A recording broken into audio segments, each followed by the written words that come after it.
How to make a public profile on Snapchat. Hello everyone, welcome to this channel.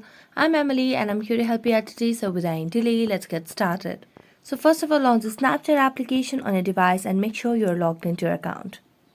Now tap on your profile at the top left corner of the screen.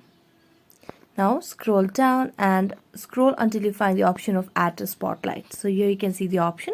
So just tap on it and here just click a picture over here. And then tap on Send To. As I tap on Send To, here you can see the option of My Story Public.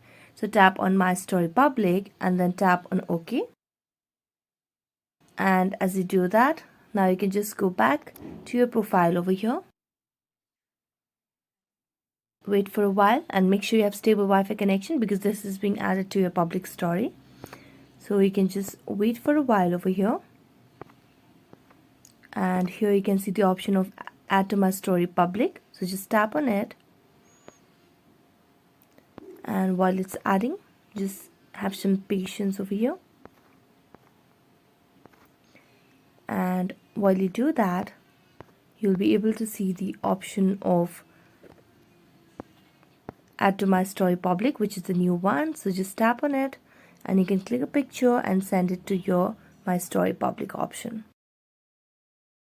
So here you have created a public profile over here. You can just tap on public profile and then tap on OK.